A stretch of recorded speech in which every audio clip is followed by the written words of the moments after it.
Oh, what's up you guys? I'm not amazing, I'm just mediocre. Welcome back to the channel in this Apex Legends video.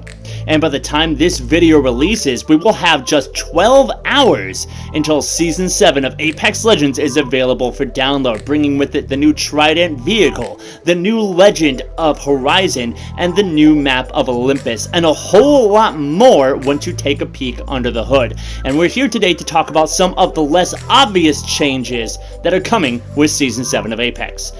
First off, even though the addition of Olympus brings us to 3 total maps in Apex Legends, we won't actually have access to all 3 of our arenas for the duration of Season 7.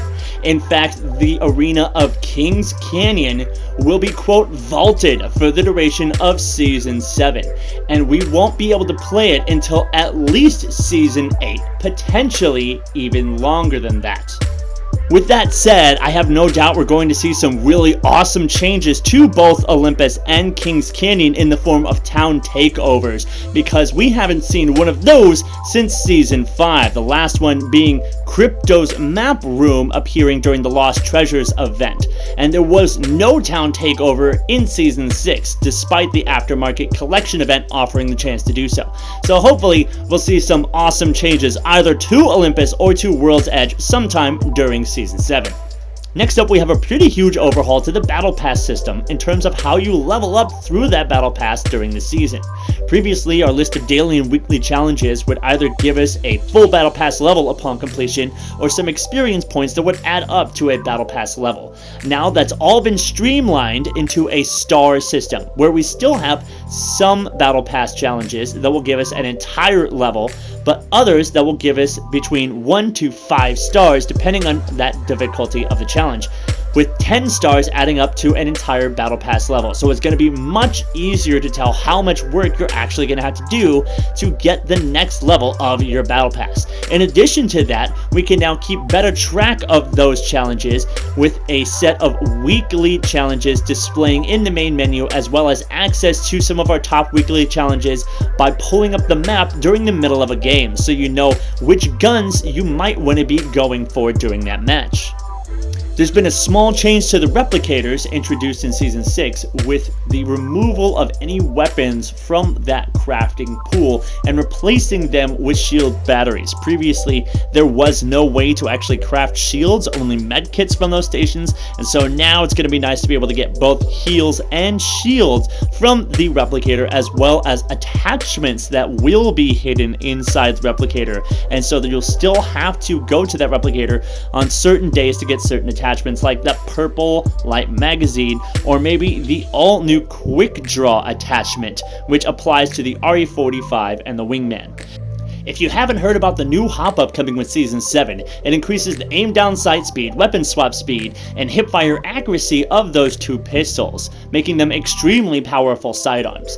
However, it needs room in the loot pool, so the select fire hop-up has actually been vaulted, and just like Kings Canyon, you will not see that at all this season. However, it's not that big a deal. With the Prowler going into the care package, that weapon will have a select fire built into it, and the Havoc doesn't really suffer from the lack of the select fire attachment because it does still have access to the turbocharger.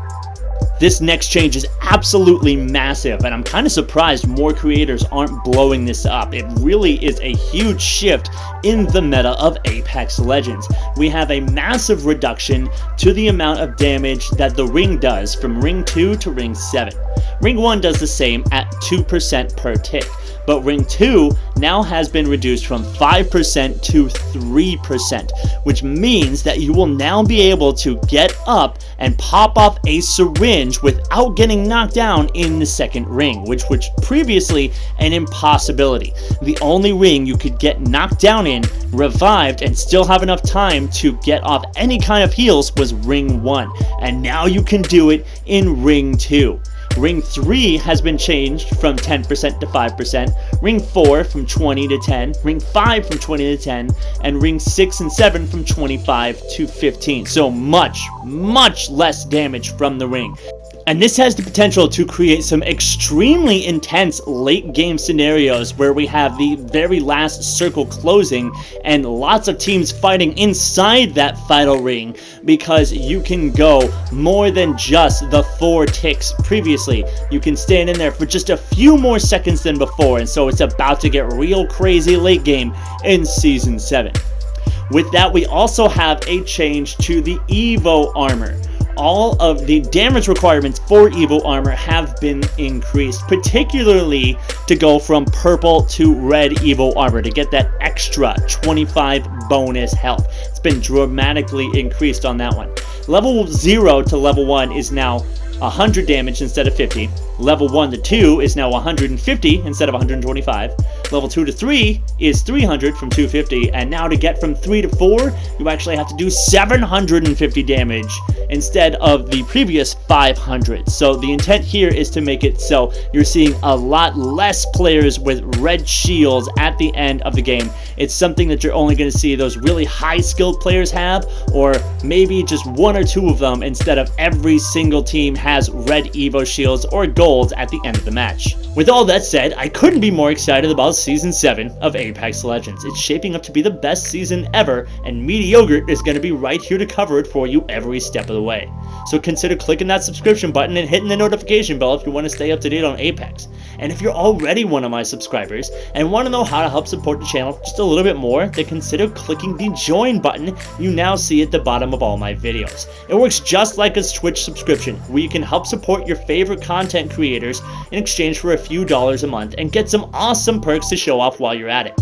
Every level of my YouTube membership, from rare to epic to legendary, will give you a custom Mediocre controller badge that will show up right next to your name during every live stream, as well as access to custom emotes to show off with during live streams, and an invitation to our private Facebook group, where we can get together and talk about our favorite game, Apex Legends, and maybe just make some new friends from across the globe. I hope to see you guys rocking some of these badges and emotes while I stream Apex Legends pretty much all day tomorrow in celebration of the release of Season 7. Going to be starting off earlier in the day trying to grind out the remaining passes I have for Season 6. I'm still not at level 100, still need to get that G7 Scout. But then right after Season 7 drops at 8 p.m. Pacific Standard Time and that download completes, we'll be going live with that as well. And once again, hope to see you guys there. In the meantime, I'm not amazing, I'm just Mediocre, and I'm out.